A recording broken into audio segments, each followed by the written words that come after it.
श्री कृष्ण के चरणों में मेरा कोटि कोटि प्रणाम। आज मैं आपको इसकी भूमिका बताऊंगा। ओम अज्ञान तिमिरांधस्य ज्ञानांशलाकाय चक्षुरुन्मीलितं येन तस्मै श्री गुरुवे नमः। श्री चैतन्य मनोअभीष्टं स्थापितं येन भूतले स्वयं रूप कदा मदहाम ददाति स्वप्न दांतिकम। इसका मतलब है मैं घोर अज्ञान के अंधकार में उत्पन्न हुआ था और मेरे गुरु ने अपने ज्ञान रूपी प्रकाश से मेरी आंखें खोल दी। मैं उन्हें सादर नमस्कार करता हूँ। श्री रूप गोस्वामी प्रभुपाद कब मुझे अपने चरण कमलों में शरण प्रदान करेंगे, जिन्होंने इस जगत में भगवान चैतन्य की इच्छा की पूर्ति के लिए प्रचार योजना, इसका मतलब कि अपना मिशन की स्थापना की है।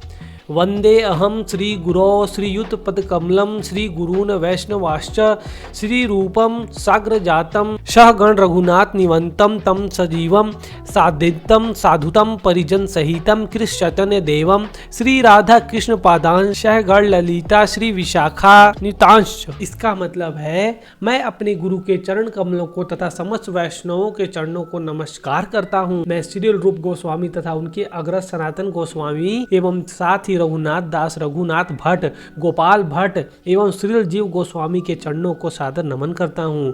मैं भगवान कृष्ण चैतन्य तथा भगवान नित्यानंद के साथ साथ अद्वैत आचार्य गदाधर श्रीनिवास तथा अन्य पार्षदों को सादर प्रणाम करता हूँ। मैं श्रीमती राधा रानी तथा श्री कृष्ण को श्री ललिता तथा श्री विशाखा सखियों से ही सादर नमस्कार करता हूँ। हे कृष्ण करुणा सिंधो दीन बंधो जगत तप्ते गोपेश गोपिका कांत राधा कांत नमोस्तुते। हे कृष्ण आप दुखियों के सखा तथा सृष्टि के उद्गम हैं। आप गोपियों के स्वामी तथा राधा रानी के प्रेमी हैं। मैं आपको सादर प्रणाम करता हूँ। तप्त कांत गौरंगी राधे वृंदानेश्वरी वृषभानु सुते देवी प्रणमामि हरिप्रिय। आप राजा वृषभानु की पुत्री हैं और भगवान कृष्ण को अत्यंत प्रिय हैं। वांछा कल्पतरुभ्यश्च कृपा सिंधुभ्य एव च पतितानां पावनेभ्यो वैष्णवेभ्यो नमो नमः। मैं भगवान के समस्त वैष्णव भक्त को सादर नमस्कार करता हूँ। वे कल्प वृक्ष के समान सबों की इच्छाएं पूर्ण करने में समर्थ हैं तथा पतित जीवात्माओं के प्रति अत्यंत दयालु हैं। श्री कृष्ण चैतन्य प्रभु नित्यानंद, श्री अद्वैत गदाधर श्रीवासादि गौरव भक्त वृंद। मैं श्री कृष्ण चैतन्य प्रभु नित्यानंद, श्री अद्वैत गदाधर श्रीवास आदि समस्त भक्तों को सादर प्रणाम करता हूँ। हरे कृष्णा कृष्ण कृष्ण हरे हरे, हरे राम राम राम हरे हरे।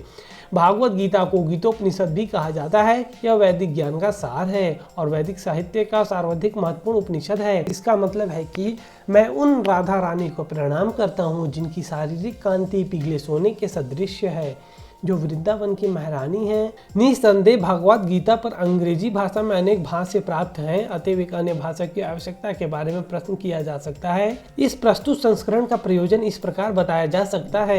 हाल ही में एक अमेरिकी महिला ने मुझसे भागवत गीता के एक अंग्रेजी अनुवाद की संस्तुति चाहिए। निसंदेह अमेरिका में भागवत गीता के अनेक अंग्रेजी संस्करण उपलब्ध है, लेकिन जहाँ तक मैंने देखा है, मतलब लेखक ने देखा है, केवल अमेरिका ही नहीं अपितु भारत में भी उनमें से कोई पूर्ण रूप से प्रमाणित संस्करण नहीं मिलेगा, क्योंकि लगभग हर एक संस्करण में भाष्यकार ने भागवत गीता को यथार्थ रूप के मर्म का स्पर्श किए बिना अपने मतों को व्यक्त किया है। भागवत गीता का मर्म भागवत गीता में ही व्यक्त है। यह इस प्रकार है, यदि हमें किसी औषधि विशेष का सेवन करना हो तो उस पर लिखे निर्देशों का पालन करना होता है। हम मनमाने ढंग से या मित्र की सलाह से औषधि नहीं ले सकते हैं। इसका सेवन लिखे हुए निर्देशों के अनुसार या चिकित्सक के निर्देशानुसार ही करना होता है। इसी प्रकार भागवत गीता को इसके वक्ता द्वारा दिए गए निर्देशानुसार ही ग्रहण या स्वीकार करना चाहिए। भागवत गीता के वक्ता भगवान श्री कृष्ण है।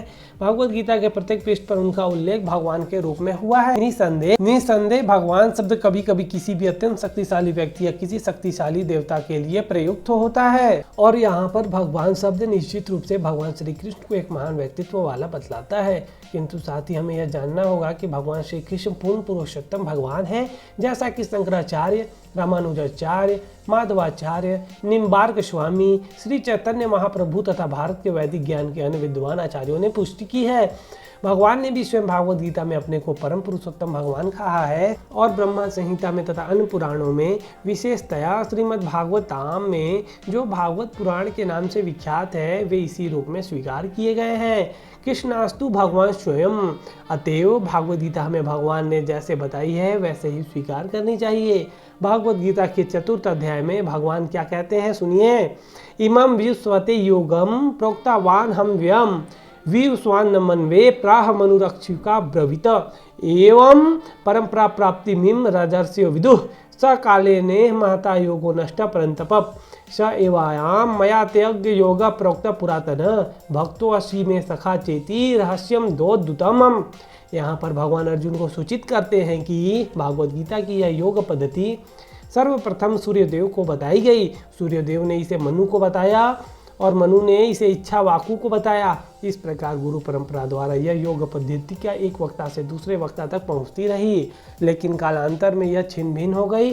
फलस्वरूप भगवान को इसे फिर से बताना पड़ रहा है। इस बार अर्जुन को कुरुक्षेत्र के युद्ध स्थल में वे अर्जुन से कहते हैं कि मैं तुम्हें यह परम रहस्य इसलिए प्रदान कर रहा हूँ क्योंकि तुम मेरे भक्त तथा मित्र हो। इसका तात्पर्य यह है कि भागवत गीता ऐसा ग्रंथ है जो विशेष रूप से भागवत भक्त के लिए है, भागवत भक्त के निमित्त है। अध्यात्मवादियों की 3 श्रेणियां हैं। पहला है ज्ञानी, दूसरा योगी तथा तीसरा है भक्त या कि निर्वेशवादी, ध्यानी और भक्त। यहाँ पर भगवान अर्जुन से स्पष्ट कहते हैं कि वे उसे इस नवीन परंपरा मतलब कि गुरु परंपरा का प्रथम पात्र बना रहे हैं, क्योंकि प्राचीन परंपरा खंडित हो गई थी। अतः यह भगवान की इच्छा थी कि सूर्य देव से चली आ रही विचारधारा की दिशा में ही अन्य परंपरा स्थापित की जाए, और उनकी यह इच्छा थी कि उनकी शिक्षा का वितरण अर्जुन द्वारा नए सिरे से हो। वे चाहते थे कि अर्जुन भागवत गीता ज्ञान का प्रमाणिक विद्वान बने। अतः हम देखते हैं कि भागवत गीता का उपदेश अर्जुन को विशेष रूप से दिया गया है, क्योंकि अर्जुन भगवान का भक्त, प्रत्यक्ष शिष्य तथा घनिष्ठ मित्र था। अतः जिस व्यक्ति में अर्जुन जैसे गुण पाए जाते हैं वह भागवत गीता को सबसे अच्छी तरह समझ सकता है। जिस व्यक्ति में अर्जुन जैसे गुण पाए जाते हैं वह भागवत गीता को सबसे अच्छी तरह समझ सकता है। मेरे कहने का तात्पर्य यह है कि मतलब लेखक के कहने का तात्पर्य यह है कि भक्त को भगवान से प्रत्यक्ष रूप से संबंधित होना चाहिए। जो ही कोई भगवान का भक्त बन जाता है त्यों ही उसका सीधा संबंध भगवान से हो जाता है। यह अत्यंत विशद विषय है, लेकिन संक्षेप में यह बताया जा सकता है कि भक्त तथा भगवान के मध्य 5 प्रकार का संबंध हो सकता है। यह 5 प्रकार का संबंध मैं आपको नेक्स्ट वीडियो में बताऊंगा। आपका यह वीडियो देखने के लिए बहुत बहुत धन्यवाद।